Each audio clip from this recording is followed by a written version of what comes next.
Hi, welcome back to my channel, Just the Introvert. If you are new here, my name is Jessica.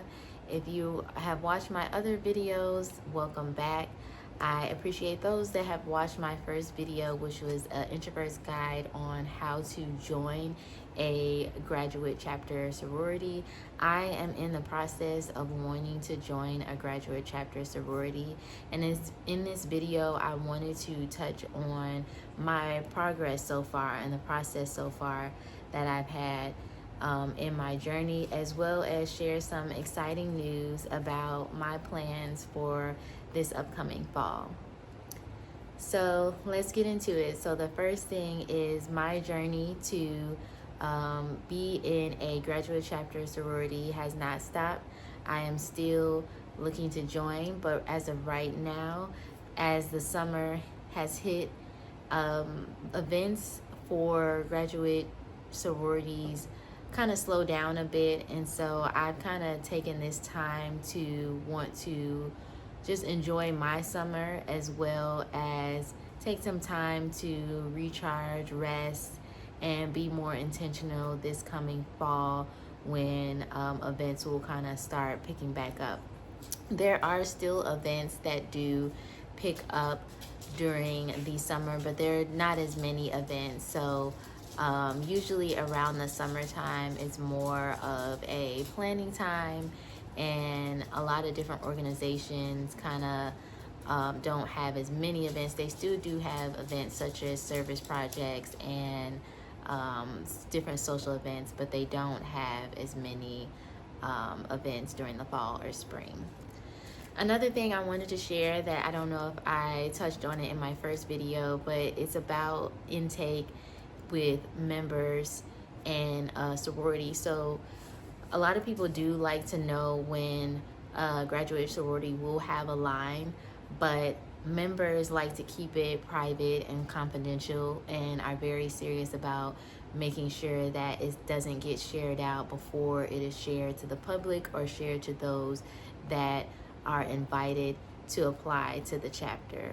So usually if you do find out about a graduate chapter that is going to have a line, it's best to not share with anybody else, because sometimes word will get back around to that chapter and they don't want to hear that. So it's important to make sure that if you do get privy to some information about that it is not shared with other people around you. And it also is a practice where you want to make sure it is not shared, because you want to make sure the process is fair for everyone. So for people to apply and get an interview, and however the process is, you want to make sure there is a level of fairness and that no one is made privy to that information beforehand than other members who didn't know about it until it was posted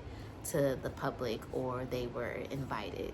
I got accepted into Howard University. I got accepted into their online MBA program, and I am really excited to start my journey in pursuing an MBA degree, Master's in Business Administration. And I just wanted to talk about why I decided to go back to school and why I decided to choose Howard University as the school that I want to pursue my MBA program. And one of the things was I was looking to go back to school, and I decided that I wanted to go back to a HBCU. I said, if I have the opportunity to go back to a HBCU, I am going to go. If I want to go back to school, attend a HBCU. So that was one of the things I was looking at, is I wanted to have that opportunity, because I feel like it's never too late to do what you want to do, to go back to school.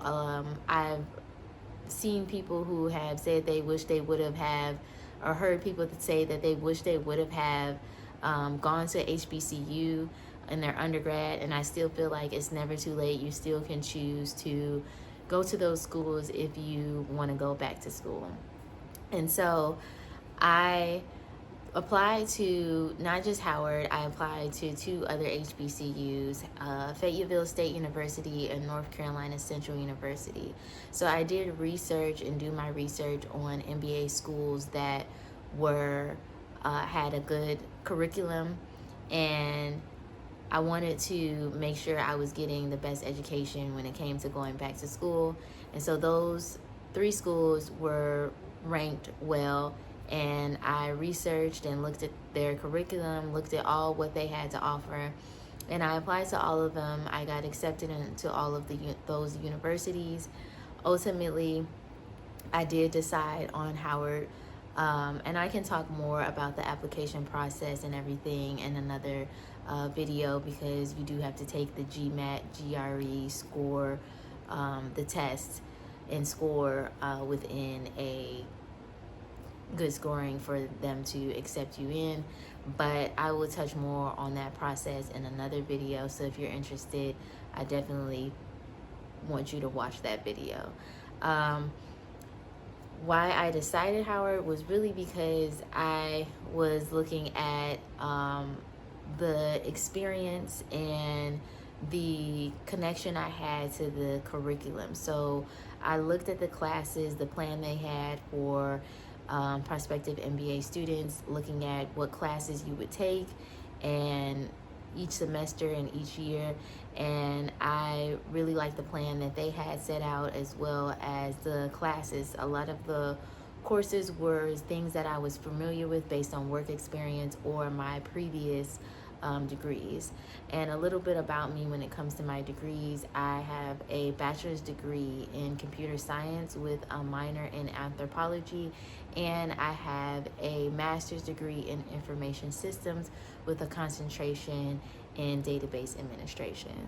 So why did I decide to go back to school and want to pursue another master's degree? Well, it was because I wanted to have a opportunity to gain knowledge about business administration, as well as wanting to be a stronger leader and ladder up in my career, as well as have my own business. Now, I know people don't pursue an MBA and get a business. I know people have businesses and they don't have to do that, but it was just for me to go back and pursue that education and want to study and learn more about business administration. So I'm really excited about going back to school, as well as going back to a HBCU. So I definitely will be doing vlog content, because occasionally I will have to go back to the campus. I have been before.